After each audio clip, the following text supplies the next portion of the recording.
Hello दोस्तों, welcome to amazing programming. इस channel पर हम लोग सीखेंगे कि PLC programming, ladder logic, C++, Java step by step. आज की इस हमारी अमेजिंग प्रोग्रामिंग की दूसरी वीडियो में हम सीखेंगे कि लैडर लॉजिक क्या होता है और ये कैसे काम करता है।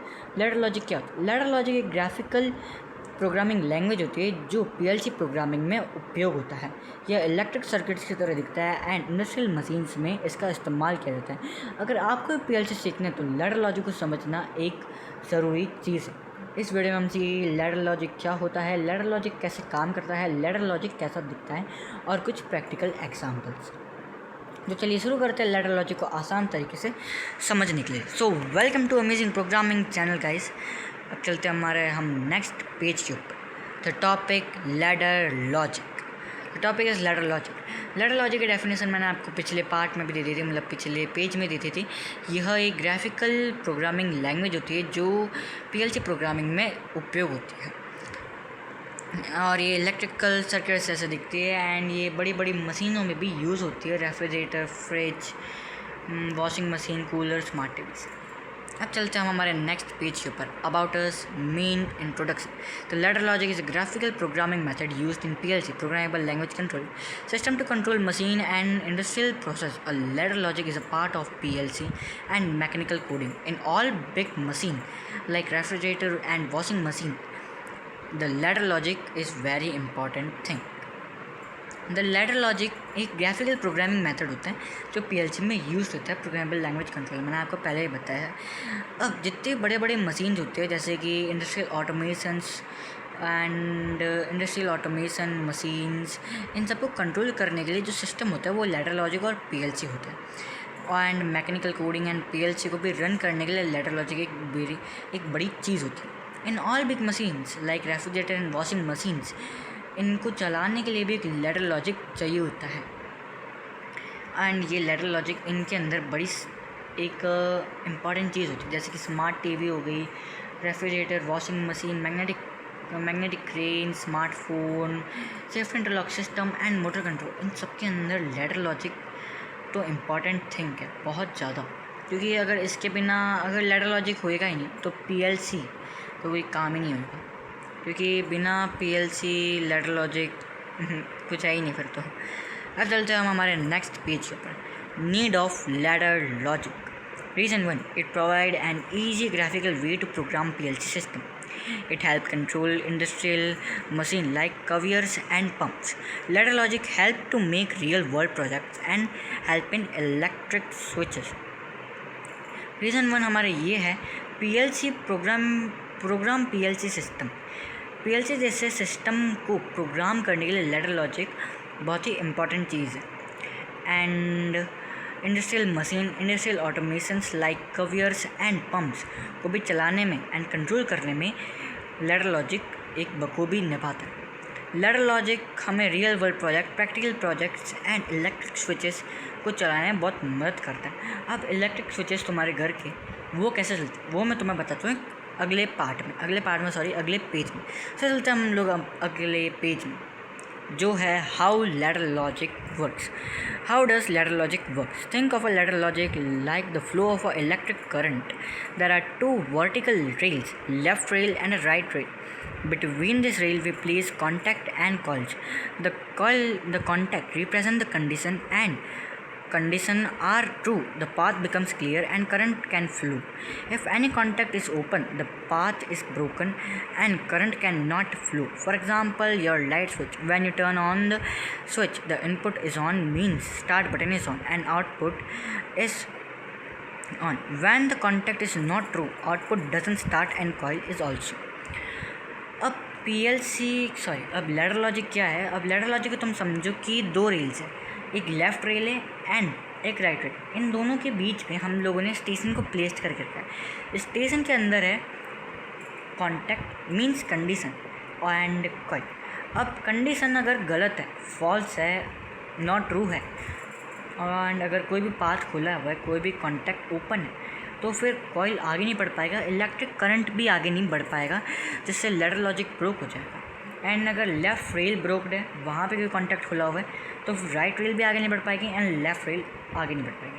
अगर राइट रेल का कॉन्टैक्ट ब्रोक्ड है तो फिर राइट रेल भी आगे नहीं बढ़ पाएगी एंड लेफ़्ट रेल ऑल्सो। अगर दोनों ही कॉन्टैक्ट ब्रोक है तो फिर सिंपल सी बात है, कोई काम की चीज़ ही नहीं होगी। अब समझो, अब लाइट का स्विच तुम्हें मैं एक एग्जांपल देता हूँ, अब इसको ध्यान से सुनना एंड समझना।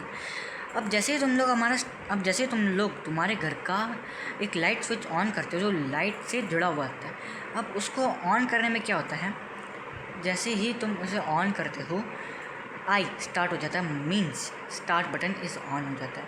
अब लैडर लॉजिक पूरा ऑन हो जाता है, जिससे क्या होता है, कॉन्टैक्ट पहले तो स्कैन करता है। अब एक मेन चीज़ मैं तुम्हें बताता हूँ, पीएलसी क्या करता है, पूरे लैडर लॉजिक को स्कैन करता है।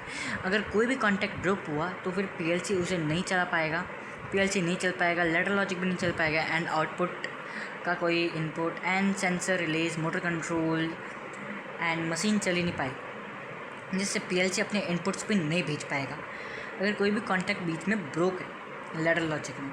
सो इसलिए अब जैसे ही तुम लोग I1 को ऑन करते हो, मतलब स्टार्ट बटन को ऑन करते हो, तो फिर बीच में जो लैडर लॉजिक होता है वहाँ पे अगर कोई भी कॉन्टैक्ट ब्रोक है, ठीक है ना, तो फिर लाइट का स्विच, मतलब लाइट जो इलेक्ट्रिक करंट फ्लो नहीं कर पाएगा लाइट की तरफ, जिससे लाइट चल नहीं पाएगी।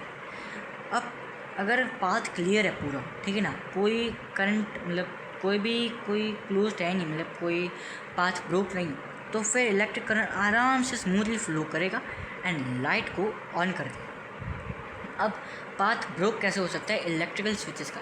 अब जैसे तुम्हारे घर में लाइट चली गई है, इलेक्ट्रिसिटी गॉट आउट हो चुकी है, ठीक है ना, गॉन आउट हो चुकी है, जिससे कि क्या होएगा, जैसे तुम लोग स्टार्ट बटन ऑन करोगे आई तो चालू हो जाएगा, बट आउटपुट तक कॉइल नहीं पहुंच पाएगा, ठीक है, आउटपुट चालू नहीं हो पाएगा, मतलब मोटर चालू नहीं हो पाएगी, इलेक्ट्रिक करंट फ्लो नहीं कर पाएगा क्योंकि इलेक्ट्रिक करंट नहीं आ पा रहा, जिससे क्या हो जाएगा, कंडीशन नॉट ट्रू चली जाएगी एंड कंडीशन फॉल्स में चली जाएगी। ये चीज़ें होती है। अब हम लोग चलते हैं हमारे नेक्स्ट पेज पे कि लैडर लॉजिक कैसे दिखता है, how ladder logic looks like. अब यहाँ पे तुम्हें बहुत सारी चीज़ें दिख रही होगी। एक जो बीच में लैडर लॉजिक लुक्स लाइक कि नीचे जो है ये लैडर लॉजिक का बेसिक स्ट्रक्चर है। अब ये स्टार्ट बटन का स्ट्रक्चर है, यहाँ पर तुम लोग देख सकते हो, ठीक है, ये स्टार्ट बटन का स्ट्रक्चर है। जितनी बड़ी बड़ी मशीन है, smart TV, refrigerator, washing machine, motor control, shift and lock system, magnetic crane जो हमारी रिसेंट प्रोजेक्ट है, इन सब के अंदर ये स्टार्ट बटन एक बेसिक चीज़ है, ठीक है ना। अब यहाँ पे तो मैं normally open, normally close, norm and machine run coil and normally open के नीचे मशीन, ये मैं तुम्हें बताता हूँ लास्ट में। This is how the basic structure of ladder logic looks like. Let's talk about the basic of ladder logic. NO means normally open, and NC means normally closed. What is range? Range is the line where you write the code. And in range 2, I write machine run. This is called self-folding. This is the basic concept of ladder logic. अब basic of ladder logic की बात करते हैं। सबसे पहले तो हम लोग NO का मीन होता है नॉर्मली ओपन, मतलब स्टार्ट बटन। NC का मतलब होता है कंडीशन समझ। अगर बीच में किसी ने भी आके ऑन बटन दबाया, फिर बीच में से दूसरा बंदा भी आ चुका, ठीक है, अब उसने बंद कर दिया तो फिर NC चालू हो जाएगा, जिससे करंट पूरा ब्लॉक हो जाएगा। एंड यहाँ पर तुम लोग देख सकते हो NC के नीचे है, यहाँ पे 2 ब्रैकेट है एंड उसके अंदर स्लैश है, ठीक है ना। इसका मतलब है कि नॉर्मली क्लोज, पूरा करंट फ्लो ब्रोक आउट हो जाएगा, ठीक है ना। NO मी। अब रंच की बात करते हैं हम लोग। रंच अभी जो तुम देख रहे हो ना, नॉर्मली ओपन, नॉर्मली क्लोज, ठीक है ना, ये जो मैंने जो पूरा बनाया, ठीक है, इसको पूरा एक रंच बोलते हैं, ठीक है ना, ये पूरा एक रंच, ठीक है ना। अब सेल्फ फोल्डिंग में बताता हूँ। अब एक एग्जांपल, ठीक है, तुम लोगों ने मशीन बना दी, अब तुम लोगों ने उसमें लैच एंड सेल्फ फोल्डिंग जैसा कोई कॉन्सेप्ट डाला ही नहीं उस पूरे कोड में, लैडर लॉजिक में। अब जैसे ही तुम लोग मशीन को ऑन करते हो, जैसे ही तुमने बटन दबाया, ठीक है, वैसे ही तब तुमने छोड़ भी दिया एंड मशीन बंद हो जाती है, ठीक है। अब इसका मतलब होता है तुम लोगों ने कोई लैच एंड सेल्फ फोल्डिंग का कॉन्सेप्ट नहीं डाला, तो तुम्हें बटन को दबा के रखना पड़ता है एंड जब तक तुम्हारा काम नहीं हो जाता तब तक तुम्हें दबाना ही पड़ता है उसे। ये कॉन्सेप्ट होता है। अब इसके लिए तुम्हें क्या करना पड़ता है, लैच जैसा कॉन्सेप्ट एंड सेल्फ फोल्डिंग जैसा कॉन्सेप्ट डालना पड़ता है। अब नॉर्मली ओपन के नीचे 2 वर्टिकल लाइंस डाल दो एंड मशीन रन। जिससे क्या हो जाएगा, लैडर लॉजिक पीएलसी को संकेत मिल जाएगा कि हाँ इसने बटन छोड़ दिया बट हमें दबा के रखना है, मतलब मशीन को चला के रखना है। ओके, ये होता है बेसिक कॉन्सेप्ट। अब ये तो बेसिक कॉन्सेप्ट है, हम लोग चलते हैं हमारे नेक्स्ट पेज पे, where you can write your ladder logic code. You can write your ladder logic code and many places on many places. Open PLC editor. Here you can write your ladder logic code and run it. And second, on courses. Here you also write your ladder logic code, and in TIA portal and in Siemens you can write your code and run it. अब मैं मेरे खुद के personal experience से बताऊँ तो फिर open PLC editor and courses, यहाँ दोनों में लिख सकते हो। ओपन PLC एडिटर में तुम्हें कुछ डिटेल्स डालनी पड़ेगी। यहाँ ओपन PLC एडिटर में एक्चुअली तुम अपनी मतलब कुछ भी बना सकते हो, लैडर लॉजिक एंड और भी मशीन लैंग्वेज में जितनी भी चीज़ें होती हैं वो सब लिख सकते हो, ठीक है ना। एंड फिर होता है कोर्सेस, यहाँ पे तुम्हें अपना अकाउंट बनाना पड़ता है, वैसे ईमेल डालना पड़ता है, उसके बाद ही तुम लोग यूज़ कर सकते हो। बट कोर्सेज के भी फीचर्स बड़े ख़तरनाक हैं। फिर एक आता है TIA पोर्टल एंड सीमेंस, ये मेरे पापा जी यूज़ करते हैं। ये भी एक बढ़िया सा वेबसाइट है। यहाँ पर ये भी एक बढ़िया सा लैडर लॉजिक वेबसाइट है जहाँ पर तुम अपना कोड स्मूथली लिख सकते हैं एंड रन भी कर सकते हो स्मूथली, ठीक है ना। अब कुछ लोगों को ना गलत फहमी होती है VS कोड में लिखी। VS code actually software coding के लिए बना है, टेक्स्ट एडिटर है, ChatGPT से मैंने पूछा था, ठीक है। तो उससे क्या होता है, मतलब मैंने अपना कोड ओपन PLC एडिटर में तो लिखा ही था, बट बैकअप के लिए मैंने VS कोड में भी लिखा था। अगर गलती से कट मतलब डिलीट हो जाए कहीं पर तो VS कोड में चला लूँगा, रन कर लूँगा। बट VS कोड रन नहीं कर सकता मशीन कोड्स को, PLC ladder logic in code को नहीं रन कर सकता। अब मैं तुम्हें कुछ एग्जांपल देता हूँ कि लैडर लॉजिक में क्या क्या डालना चाहिए। सबसे पहले तो सेल्फ होल्डिंग, लैच, ये दो कॉन्सेप्ट तुम्हारे लैडर लॉजिक कोड में होने चाहिए। एंड स्टार्टिंग में ऑन बटन के कॉन्सेप्ट में तो होनी चाहिए क्योंकि बेसिक कॉन्सेप्ट है लैडर लॉजिक का। फिर अब स्पार्किंग, शॉर्ट सर्किट, ठीक है, interlock, safety systems, cycle repeat, M1, I1, I2, I5, O2, O1, O3, ठीक है ना। ये सब मैंने तुम्हें पिछली वीडियो में बताया था PLC के बारे में। बट ये सब डालना एक इम्पॉर्टेंट चीज़ है, इसके बिना पूरा कोड ही अधूरा हो जाता है। हम लोग चलते हैं हमारे नेक्स्ट पेज की। नेक्स्ट पेज तो हमारा थैंक यू ही है, क्योंकि बीच में कुछ मैंने पेजेस को ब्लैंक छोड़ दिया था क्योंकि वो कोई काम के नहीं थे मेरे।